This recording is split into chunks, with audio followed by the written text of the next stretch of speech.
आपण बघत आहात आवाज कसमादेचा।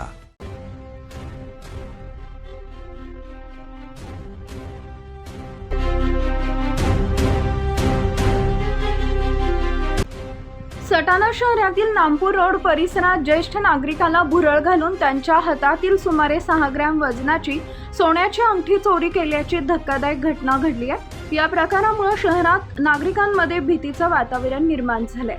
मिळालेल्या माहितीनुसार सकाळी 9 ते 10 वाजण्याच्या दरम्यान सीमानगर परिसरातील एक ज्येष्ठ नागरिक रस्त्याने पायी जात होते। त्यावेळी मोटरसायकलवरून आलेल्या 2 अज्ञात व्यक्तींनी त्यांना थांबवलं। परिसरात मंदिर कुठे आहे का अशी विचारणा करत त्यांनी ज्येष्ठ नागरिकाला बोलण्यात गुंतवलं। यानंतर भामट्यांनी चलाखीने ज्येष्ठ नागरिकाला भुरळ घालत त्यांच्या हातातील अंगठी पिशवीत टाकण्यास सांगितले। ज्येष्ठ नागरिकाने त्यांच्या बोलण्यावर विश्वास ठेवत अंगठी पिशवीत टाकताच दोन्ही आरोपींनी तिथून तात्काळ पळ काढला। दिवसाढवळ्या घडलेल्या या प्रकारामुळे सटाणा शहरातील नागरिकांमध्ये प्रचंड संताप व्यक्त केला जातोय।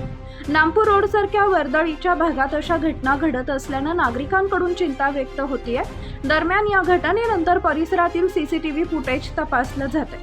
नागरिकांनी अनोळखी व्यक्तीवर विश्वास ठेवू नये, तसेच अशा संशयित हालचाली दिसल्यास तातडीनं पोलिसांना कळवावे असं आवाहन नगरसेविका सीमा पंकज सोनवणे यांनी केले आहे।